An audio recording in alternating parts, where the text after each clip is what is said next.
tentang wilayah dan penerapannya dalam studi geografi. Selamat menyaksikan. Wilayah atau region merupakan suatu bagian yang ada di permukaan bumi dengan karakteristik dan ciri khasnya masing-masing. Karakteristik wilayah ini lebih merujuk pada sifat-sifatnya yang berbeda. Contohnya adalah wilayah pertanian dan wilayah hutan, pasti akan memiliki kenampakan yang berbeda. Juga contoh lain seperti wilayah desa dan wilayah kota akan memiliki ciri dan karakteristik yang berbeda. Placer wilayah adalah tingkat perantara yang menjembatani antara nasional dan lokal, seperti provinsi, kota, dan desa. Contoh, Pulau Jawa disebut region karena memiliki keterhubungan dengan provinsi lain baik dari ekonomi dan sosial. Wilayah itu adalah suatu daerah yang mempunyai ciri khas yang serupa. Menurut Kahneman, wilayah adalah suatu daerah yang mempunyai ciri khas yang serupa seperti bentuk lahan, pegunungan, dataran tinggi, dataran rendah, bukit, dan pegunungan. Menurut Haberstone, wilayah merupakan kesatuan yang utuh dan memiliki keterkaitan lingkungan seperti atmosfer, litosfer, hidrosfer, dan biosfer. Fidel de Blech, wilayah adalah tempat di mana menemukan hal-hal yang tidak sama seperti cuaca, vegetasi, iklim, dan aktivitas manusia, tetapi beragam dan harmonis. Wilayah adalah yang kaya akan sumber daya alamnya, manusianya, dan aktivitasnya. Contohnya itu, masyarakat itu menyesuaikan diri dengan karakteristik iklim dan tanahnya, membuat sistem irigasi subak untuk pertanian dan gotong royong. Menurut Dickinson, wilayah merupakan gabungan atau kelompok suatu fisik yang menciptakan model karakteristik tertentu. Gabungan ini memungkinkan munculnya jenis kegiatan ekonomi berdasarkan potensi wilayah tersebut. Jenis-jenis wilayah. Yang pertama ada wilayah formal. Wilayah formal atau wilayah homogen diklasifikasikan dengan berdasarkan pada kesamaan atau keseragaman kriteria tertentu dalam suatu area. Pada tahap-tahap terdahulu, karakteristik lebih didasarkan pada karakter fisik seperti vegetasi, iklim, dan topografi yang seragam. Kedua, wilayah fungsional diterjemahkan sebagai suatu area yang menggambarkan keterkaitan fungsi tertentu, saling keterkaitan dan saling keterhubungan antar bagian ketika digunakan untuk mengkaji kriteria tertentu. Ketiga, wilayah perencanaan.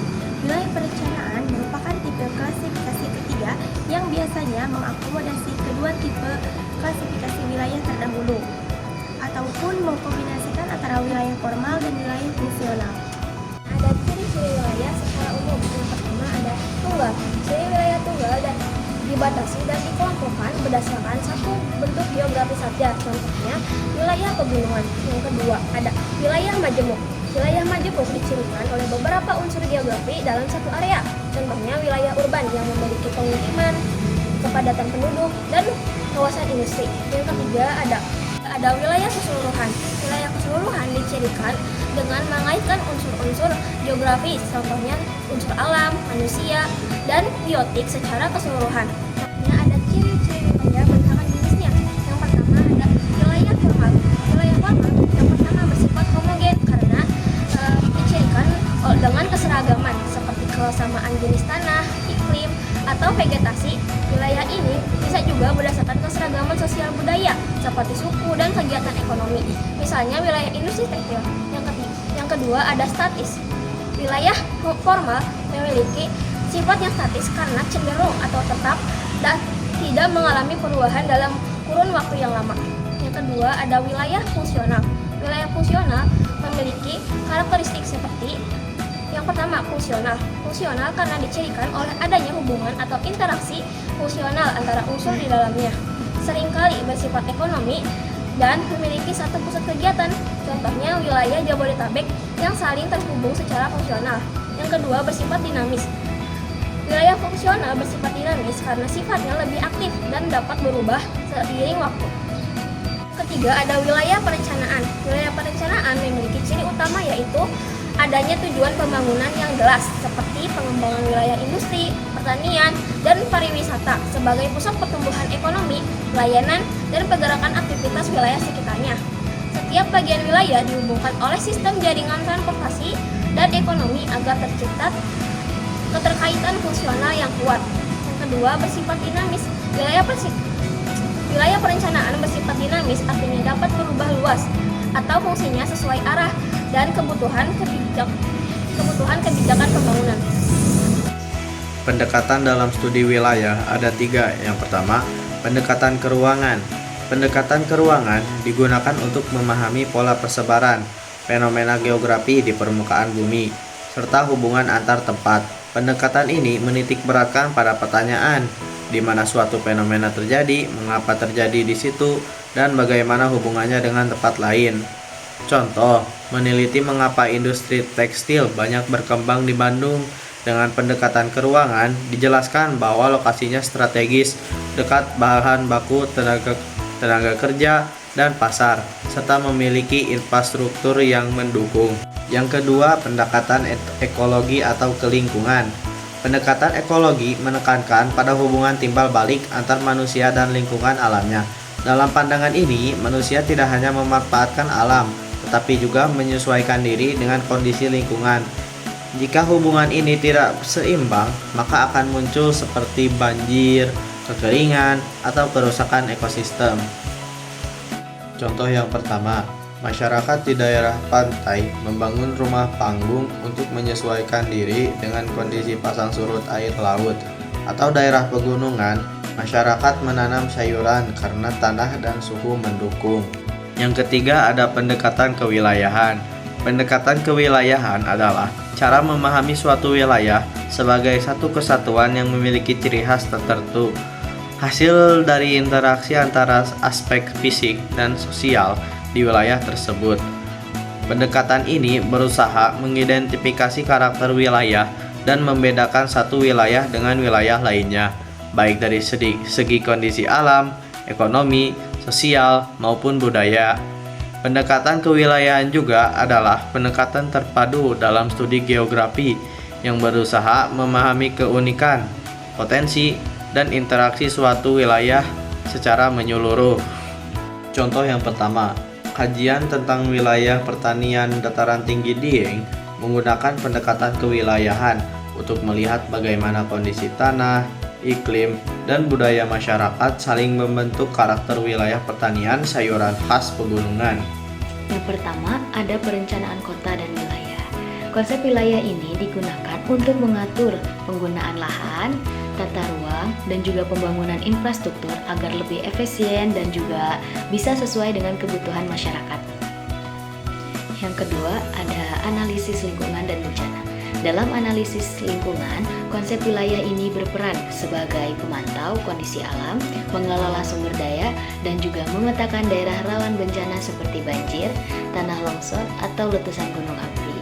Nah, dengan mengenali wilayah berdasarkan karakteristik alamnya, kita dapat melakukan langkah pencegahan dan mitigasi yang jauh lebih baik. Yang ketiga, ada pembangunan regional. Dalam konteks pembangunan, konsep wilayah ini digunakan untuk meratakan pertumbuhan ekonomi antar daerah agar tidak hanya terpusat di kota besar saja. Nah, dengan membagi daerah menjadi zona pengembangan, pemerintah pastinya akan jauh lebih mudah untuk mengelola potensi sumber daya dan juga menjalin kerjasama antar wilayahnya. Baik teman-teman, di sini saya akan memaparkan terkait penerapan konsep wilayah dalam studi geografi. Lalu yang keempat ada studi sosial dan budaya. Dalam konteks ini, konsep wilayah digunakan untuk mengelompokkan daerah berdasarkan kesamaan budaya, sosial, dan juga sejarahnya. Nah, melalui pendekatan ini, para peneliti dapat lebih mudah memahami pola persebaran budaya, agama, bahasa, dan juga tradisi masyarakat di berbagai tempat dan daerah.